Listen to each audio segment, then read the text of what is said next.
சிம்பிளான ஒரு ஸ்கர்ட்டுக்கு elastic attach பண்ணுறது எப்படின்னு இந்த வீடியோவில் பார்க்க போகிறோம். ஸோ இப்போ தான் ஸ்டிச் பண்ணி ப்ராக்டிஸ் பண்ணுறேன் அப்படின்றவங்க கூட இதை ஈஸியாக அட்டாச் பண்ணலாம். ஸோ நான் திக்னஸ்க்காக நான் டபுள் லேயர் கிளாத் எடுத்திருக்கேன். ஸோ 1 இன்ச்சு பெல்ட் வைக்கிறீங்கன்னா நீங்கள் 3 இன்ச்சுக்கு கிளாத் கட் பண்ணிக்கணும். 2 இன்ச்சுன்னா நீங்கள் 5 இன்ச்சுக்கு கிளாத் கட் பண்ணிக்கணும். ஸோ நான் ஒரு பக்கம் ஃபோல்ட் பண்ணி வச்சுருக்கேன், ஒரு பக்கம் ஃபோல்ட் பண்ணாமல் அதை வந்து நம்ம ஸ்கர்ட்டில் வந்து அட்டாச் பண்ணிவிடுவோம். ஸோ அட்டாச் பண்ணிவிடுவோம். பின் பண்ணிக்கோங்க. சுற்றி அந்த நீங்கள் ஸ்கர்ட்டோட எந்த அளவுக்கு இருக்கோ அதை ஃபுல்லாகவே பின் பண்ணி நீங்கள் ஸ்டிச் பண்ணிட்டு வந்தீங்கன்னா கொஞ்சம் ஈஸியாக இருக்கும். பிகினராக இருக்கீங்கன்னா கொஞ்சம் கஷ்டம் இல்லாமல் இருக்கும்.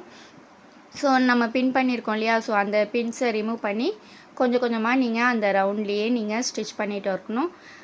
ஸ்கர்ட்டோட ரைட் சைடு, ஃபேப்ரிக்கோட ஹிப் பெல்ட்டோட ரைட் சைடு ஓகேவா, நீங்கள் வச்சு ரைட் ஆன் ரைட் வச்சு நீங்கள் ஸ்டிச் பண்ணிகிட்டே வருவீங்க. ஸோ இப்படி கம்ப்ளீட்டாக ஸ்டிச் பண்ணி முடித்ததுக்கப்புறம் உங்களுக்கு வந்து அந்த ஹிப் பெல்ட் வந்து நீங்கள் டபுளாக ஃபோல்ட் பண்ணுவீங்க.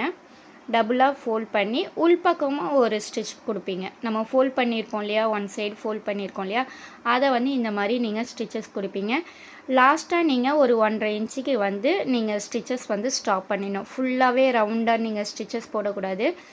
அப்படி ஸ்டாப் பண்ணால் மட்டும்தான் நீங்கள் வந்து உள்ள எலாஸ்டிக் வந்து அட்டாச் பண்ணுறதுக்கு ஈஸியாக இருக்கும். ஸோ வெளிப்பக்கம் பார்க்கறதுக்கு எவ்வளோ நீட் ஃபினிஷிங்காக இருக்குது பாருங்கள். ஸோ நமக்கு இப்படி தான் இருக்கும். கொஞ்சம் கேப் விட்டுருங்க, ஸ்டிச்சஸ் வந்து போடாமல் விட்டுருங்க.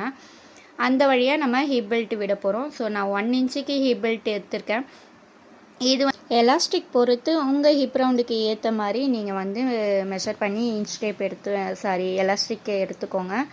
எலாஸ்டிக் எடுத்துகிட்டு ஒரு கார்னர் வந்து ஒரு பின் குத்திக்கோங்க, இன்னொரு கார்னர் வந்து ஸ்கர்ட்டோடு சேர்த்து பின் பண்ணிக்கோங்க. அப்படி பின் பண்ணிக்கிட்டிங்கன்னா ஃபுல்லாக உள்ளே போயிடாது. ஸோ ஈஸியாக இருக்கும், உங்களுக்கு இன்சர்ட் பண்ணுறதுக்கும் ஈஸியாக இருக்கும். லாஸ்ட்டாக வந்து நீங்கள் கம்ப்ளீட்டாக வெளியே 2 கார்னரும் எடுக்கும் போது ஈஸியாக இருக்கும் உங்களுக்கு ஸ்டிச் பண்ணுறதுக்கு. ஸோ இதே பாவாடையில் நாடாக இன்சர்ட் பண்ணுற மாதிரியே நீங்கள் கம்ப்ளீட்டாக கொஞ்சம் கொஞ்சமாக தள்ளி வெளியில் எடுத்துருவீங்க. எடுத்ததும் 2 கார்னரும் சேர்த்து நல்ல ஒரு லாக் ஸ்டிச் மாதிரி நல்லா டைட்டாக நீங்கள் அது வந்து ஸ்டிச் பண்ணி முடிச்சிடணும். ஸோ ஸ்டிச் பண்ணி முடித்ததுக்கப்புறம் நீங்கள் லாஸ்ட்டாக வந்து அந்த ஃபேப்ரிக்கை ஸ்ட்ரெச் பண்ணி விடுங்க. ஸ்ட்ரெச் பண்ணி விட்டதுக்கப்புறம் உங்களுக்கு ஃபேப்ரிக் வந்து அந்த நம்ம லாஸ்ட்டாக விட்டோம் இல்லையா, அந்த 1.5 இன்ச்சு கேப்பு, ஸோ அதை நீங்கள் கம்ப்ளீட் பண்ணிவிடுங்க. அதை கம்ப்ளீட் பண்ணி முடித்ததுக்கப்புறம் நம்மளோட அவுட்புட் நல்ல நீட் ஃபினிஷிங்கில் கிடைக்கும். இந்த மாதிரி யூஸ்ஃபுல் டிப்ஸ்க்கு நம்மளை ஃபாலோ பண்ணிக்கோங்க. பாய்.